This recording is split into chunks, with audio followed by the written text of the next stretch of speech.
kitegeeza kiddako mmotoka naziwagira zisiba boda sawa 12 oba tokyaligamu kati tulinga abaddayo mu busibe endongo eno enyimba zakyafulunyanga enyimba gyeziri lwakuba naffe amaanyi gatugwamu tuli mu kufulumya naye tetugattako so nga ate twasoma kugattako si kwawula kati zinamaka okuva covid wege twawula bwawuzi enyimba tuzitaddeyo natunde ku nnono natukwata enkumbi video weeri nina byantabula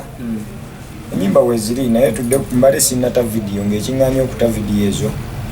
nga olwatudde ku nnono ne byantabula kuba ze ennyimba zigenda tudde ku nnono ye concert yange eyo gyenyina okusookerako nga bakata kati bw'ota video kati obanga alukaddiiza tuba tugenda kusala kuba tugenzeemu sente abantu bakujja ku kigambo ekyokuba nti oli muyimbi ne bakuza ku kyadokita okuba nti wafuuka musawo muganda anti abantu ndowooza zaabwe mayinze ngamba yeetuukidde tanywa matabangufu kati nze ndi kabona ow'obuwangwa n'ennono omusomesa kabona abamusomesa asomesa abantu okutegeera ennono okutegeera ebyobuwangwa okutegeera okitegeera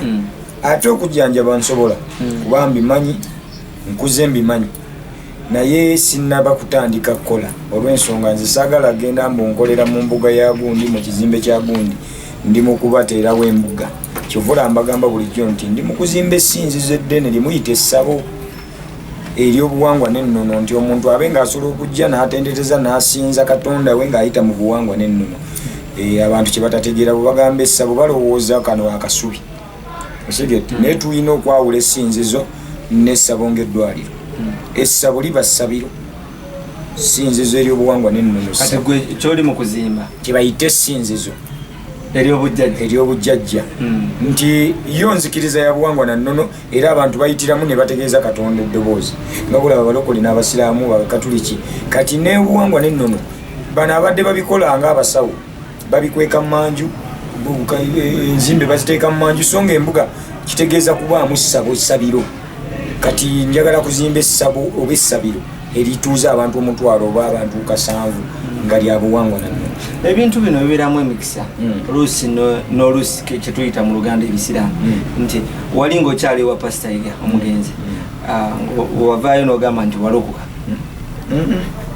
ekyo kyanjawulo okulinaana ennyanja tekikufuula okusula musawo tobeera musawo oba tobeera mumandwa kale mwanda wange omulokole kale twali tukutwalira mu kiti ky'abalokole so nga ate nze najjanga omuyimbi anoonya future ekitone kyaye kiyitiddewa mu kunoonya ssente eriyo ali mumizikiti nga ye tamanyina bya busiraamu naye nga olw'embeera gy'alimu yagenda akimanya abasiraamu bagaba emmere bakudduwa bakola ki bagaba ebyokulya ng'enjala emuluma eriyo abagamba yesu osaanidde naye ng'ekiboogeza mu pasita muwe waasula oba ki kati nze nali muntu omuyimbi era bwe nagenda mu kyaki nabeera muweereza nga ntendereza nsinza nga nkulembera abayimbi ate naye mba nga mu revival ndi muyimbi nsitula ebyuma mpaka we nakuba hiti so saagenda kubuulira njiri nti naloboka twawuliddeko nti ebigambo nga bigambibwa nti ogenda kukola bandi eyo eya naye si ndi mu process bakuba bino bya covid bye bitukutte muyandibadde yatandika bam production era nina company yebayita Bamoyana Foundation ate erimu ebintu bingi bam record bam production nga band n'ebirala ogenda kuteekamu abantu bali okola nabo nga mukyali mu bandi ya pasita ye ate mbayinako obuzibu nze sibanoonyako gye basula sibanoonyako bikwata ku famire zaabwe nze mba nkuleese kuyimba yimba nkusasule genda naye nga banakkiriza okukwatana atayagala abireka ate kino kinaaba kiddukiro kyaboonoonyi nti ow'empisa embi anajja mu bandi eno bantu kika ki bolowooza nti bogenda okuteekamu naddala abayimbi nze ndi musajja wakadonkamu naye sibola sitayiro njagala abakubi balaga lugafulo dansol kadonkamu bonna nga tuli tiimu bandi nga kibiina kirimu buli muntu ajje ng'alina gwajja okunyumirwa ate era nsuubira nnyo okukikwasaganya n'abaana abapya okusinga kuba nze sigulira namago youtube sobola kuddira serebu ate mumwongereko sente wabula njagala nnyo ekirooto kyange kyakusitula abaana abato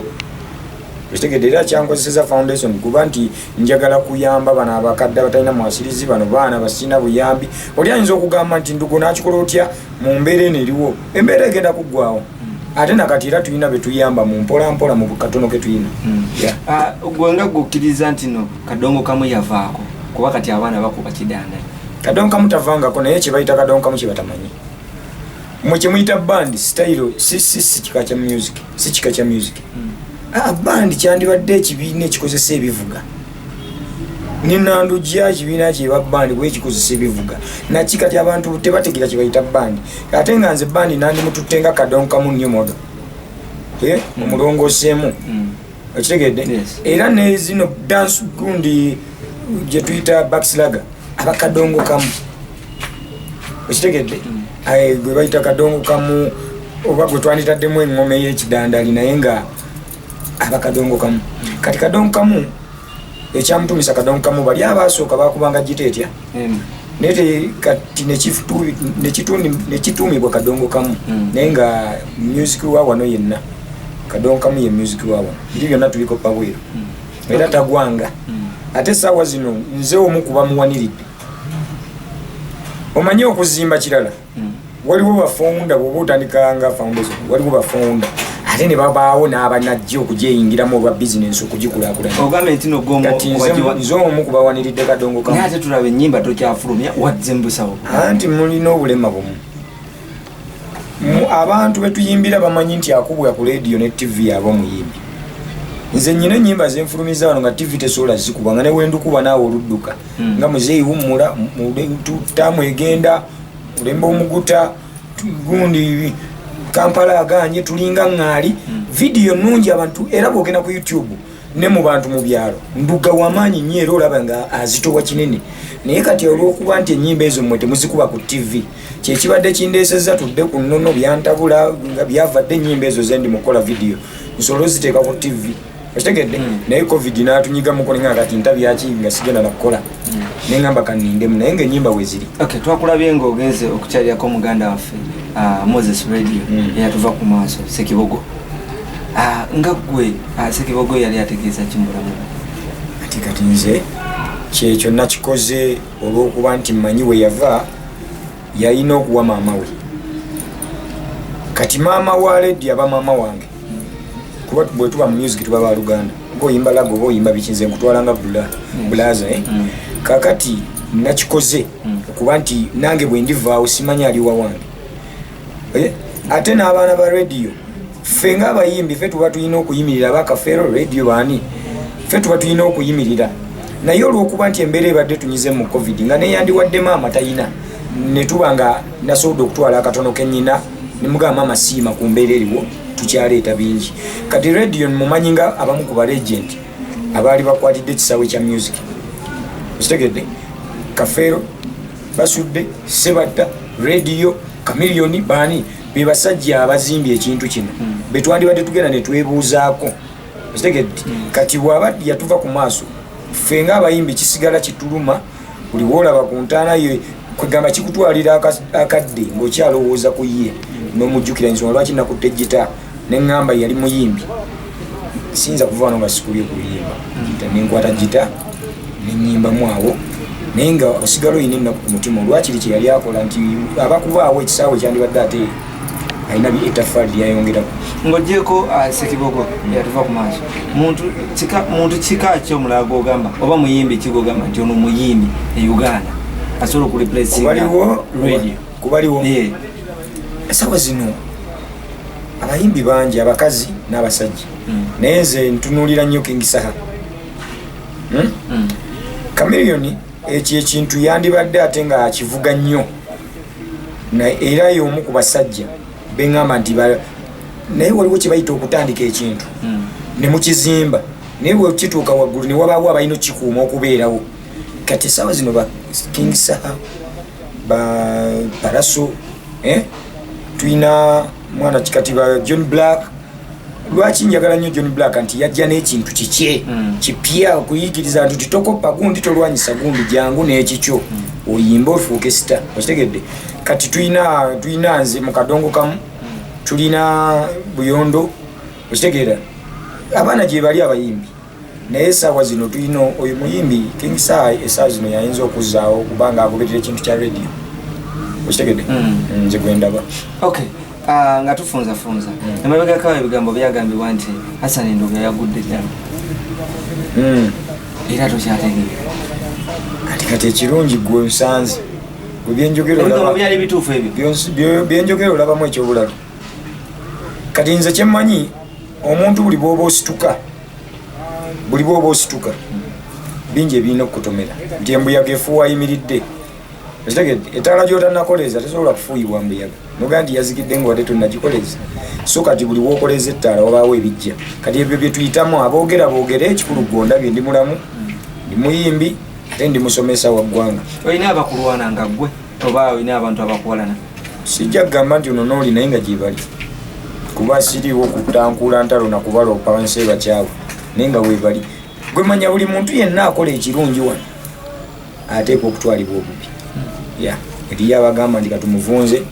akke eriyo abagamba nti nze bwengenda ku radio nengulirira baleme kuba nyimba ze akka eriyo abagamba nti ndugga bwe muloga ajja kugwa oluusi nga tamanyi gwe ate mukujja wedifeninga otya okay nga tumaliriza tukulaba gwe omu ku basajja gwe mu bigambo byo nti gwe akwatidde kadongo kamu naye ate nga tulaba waliwo abasajja ab'amaanyi ate n'ennyimba abantu tebakyazikuba ez'akadongo kamu bo bakuba sitayiro ki bakuba bidandali nze wennalinziraga kati abasajja ngaani mubaloza music kadongo kamu agenda wagoba otunula ngaani mu bakadongo kamu abakyusiza sitayiro Abdumulasi yakyusa yali akuba kadongo kamu yali inakyusa yakyusa watutumu nnyo amaanyi oba yakka yayongera musebo kati ekyo mukisa gwe ani omulala ye musajja gwe manyi ate n'ensangi zino abaana walukagayimba sitayiro ki naye olaba yakyusaamu ku kadongo kamu anti ekibi ekiri mu music abantu bamufudde nga chapati omuntu aba yakakola omudala gwa chapati awezeza bakasitoma 10 ne bamugamba amandaazi gatunda naddukira mu mandaazi ne bamugamba ate kati paani yasinga n'aleeta amenvu kati nze sirirevo ezo nze natandika nga nsobola okuyimba laga nsobola okuba dansolo nsobola okukuba lugafu nsobola okukuba ki bandi naye nagamba kanyimbe kadongo kamu kuba kyekyandi musaayi nga kyempuliramu emirembe era sisobola kukikyusaamu okitegedde bwe zino eŋŋoma zetukyusaamu n'okubako ku mudigido kituyamba kadongo kamu kuba nti tumukubako ne mumabaala titojja kuddira nankasa ogitwala omwana ali mu kudigida jemu simanya bakwongera endala ate mboteekemu nankasa wawe nnyabo tulina okuleeta ku music nga ne mu mabaala akolaki kuba abawagizi baffe nabo gye bali osegedde tebali mu byalo yokka nga babadde balowooza abantu kivula nze style yange nyimba nga message yajaffe nomugamba wakuwa Museveni agamba ye mpa ensonga bbiri lwaki wamukoowa twagala kulaba ku mukulembeze mupya takuwa nsonga lwaki yamukolaki kuba tategeera muto